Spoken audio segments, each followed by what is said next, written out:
मन की बात में राजस्थान में वल्लभनगर और धरियावाद विधानसभा की सीटों पर उपचुनाव है। प्रत्याशियों को लेकर पूरी की पूरी पिक्चर साफ हो गई है।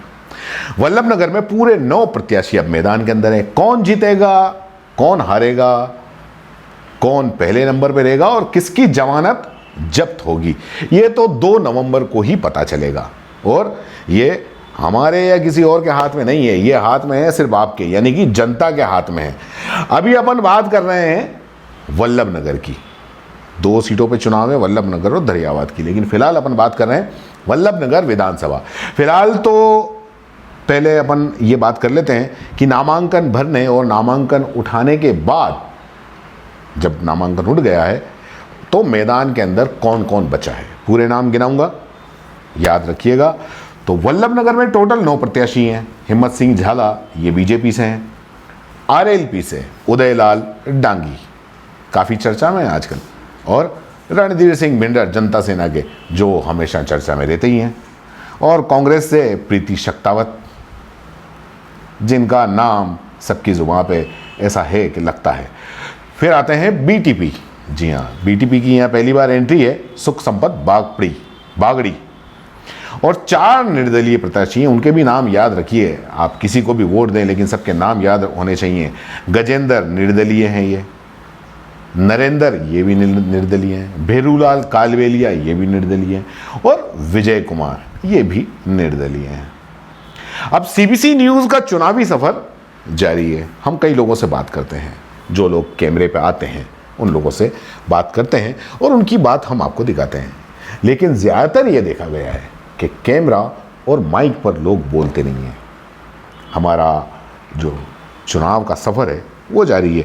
हम कोशिश करते हैं कि ज़्यादा से ज़्यादा लोग आकर कैमरे पर बोलें, लेकिन कई लोग तैयार हो जाते हैं, लेकिन ज़्यादातर हमने देखा है कि वो बात करने में कतराते हैं। आपकी बातें हैं और आपकी बातें हम सुन के उन जिम्मेदारों तक पहुंचाते हैं जो उस क्षेत्र के हैं। आपकी परेशानी है, आपकी जो भी समस्याएं हैं, वो जिम्मेदारों तक हम पहुंचाते हैं। हमारी कोशिश ये भी रहती है ताकि जो भी प्रत्याशी जीते, कम से कम वो आपके क्षेत्र का ख्याल रखे। यही हमारी कोशिश है कि यहाँ की जनता को क्या परेशानी है, क्या नहीं। कल को जब उनसे हम सवाल करें या आप सवाल करें तो आपको याद रहे कि हमने ये सोचकर इनको जिताया था।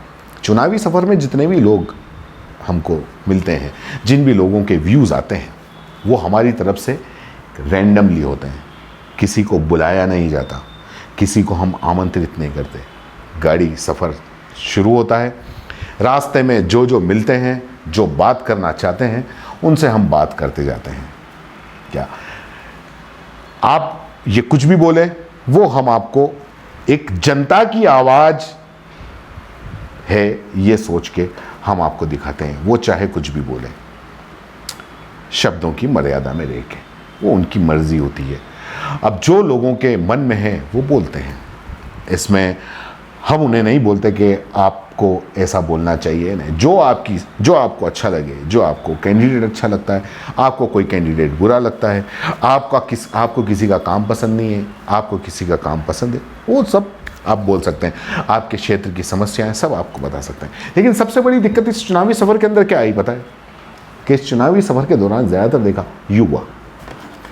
युवा बोलना चाहते नहीं या बोलते नहीं, जबकि सबसे ज़्यादा ये होना चाहिए कि युवाओं को आगे आना चाहिए।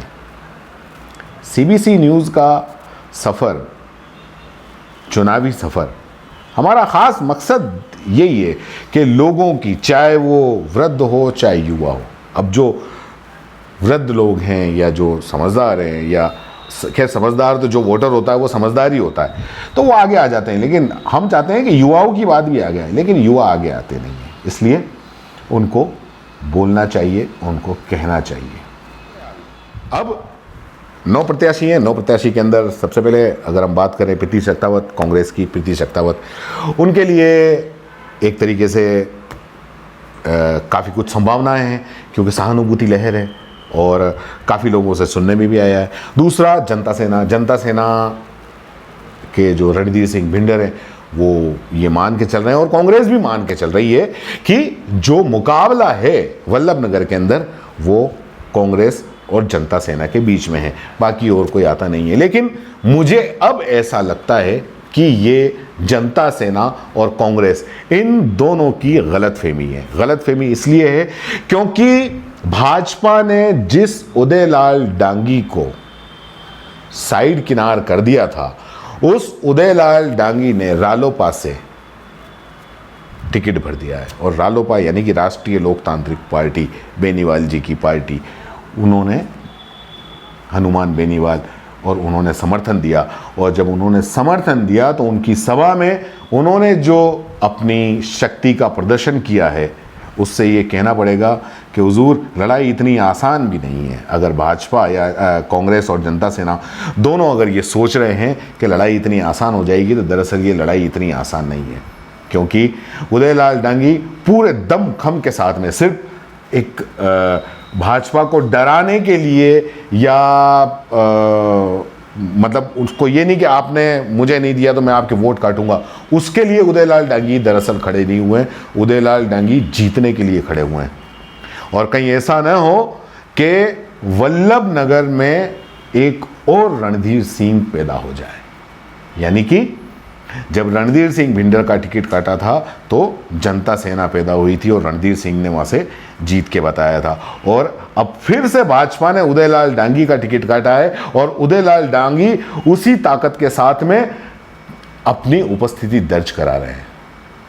और अगर वो पहले नंबर पे आ जाएं तो इसमें कोई आश्चर्य की बात नहीं है, क्योंकि उनका काफ़ी वर्चस्व भी है। और दूसरी सबसे बड़ी बात, क्योंकि पहले जो सहानुभूति की लहर थी वो सिर्फ प्रीति शक्तावत के साथ में थी, लेकिन अब एक सहानुभूति दूसरी तरह की वो उदयलाल डांगी के साथ भी है। ये इस चुनावी सफर के दौरान हमने ये चीज़ निकाली, क्योंकि हर एक के मुंह पे, जो चाहे भाजपा का हो कांग्रेस का हो, उसके मुंह पे यही था कि नहीं, डिजर्विंग उदयलाल डांगी था जिसको भाजपा ने टिकट नहीं दिया, भाजपा को टिकट देना चाहिए था। तो वो कहीं ना कहीं एक सहानुभूति की लहर अगर मुड़ गई तो बाजी काफ़ी पलट सकती है। अब रही बात बीटीपी की, बीटीपी वागड़ का मतलब एक अपनी 2 विधायक लाके और पिछले जो विधानसभा गए हैं उसके अंदर अपनी उपस्थिति बहुत मजबूती से दर्ज कराई है। हालांकि वल्लभनगर में हो सकता है कि इसका इतना प्रभाव नहीं हो, लेकिन फिर भी अपनी उपस्थिति दर्ज कराने के लिए बीटीपी ने यहाँ से टिकट दिया है। और हो सकता है कि ये काफ़ी वोट लेकर भी आए, क्योंकि गांव में और जो ट्राइबल एरिया हैं, गांव के अंदर हैं, जो आदिवासी लोग हैं, उनके अंदर बीटीपी की जो पकड़ है उससे आप इनकार नहीं कर सकते। रही बात बाकी की निर्दलीय लोगों की, उनके बारे में मुझे भी इतना नहीं पता है। आपको पता हो तो मुझे ज़रूर बताइएगा, मैं मेंशन कर दूंगा।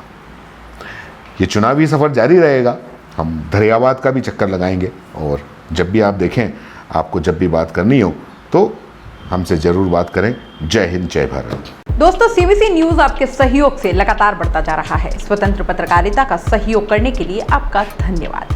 सबसे पहले तो जिन लोगों ने हमारे चैनल को सब्सक्राइब नहीं किया है तो पहले सब्सक्राइब करें, जिसका कोई शुल्क नहीं लगता और बड़ा आसान है। बस नीचे दिख रहे लाल सब्सक्राइब के बटन को दबाना है और पास में दिख रहे बेल आइकन को भी दबाना है, ताकि आपको अपने सीबीसी न्यूज के हर अपडेट्स मिल सके।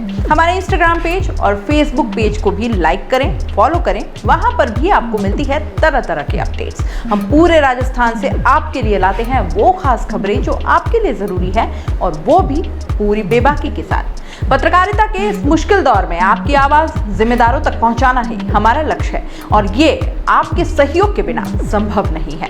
हमारा सहयोग करें, स्वतंत्र पत्रकारिता में अपना योगदान दें और ज्वाइन बटन पर जाकर सदस्यता लें, चाहे सबसे छोटी सहायता के रूप में ही क्यों न हो। जनता की बेबाक आवाज बने रहें, उसके लिए सहयोग आपको ही करना है। सब्सक्राइब करिए और ज्वाइन बटन पर क्लिक कर सदस्यता ग्रहण कीजिए।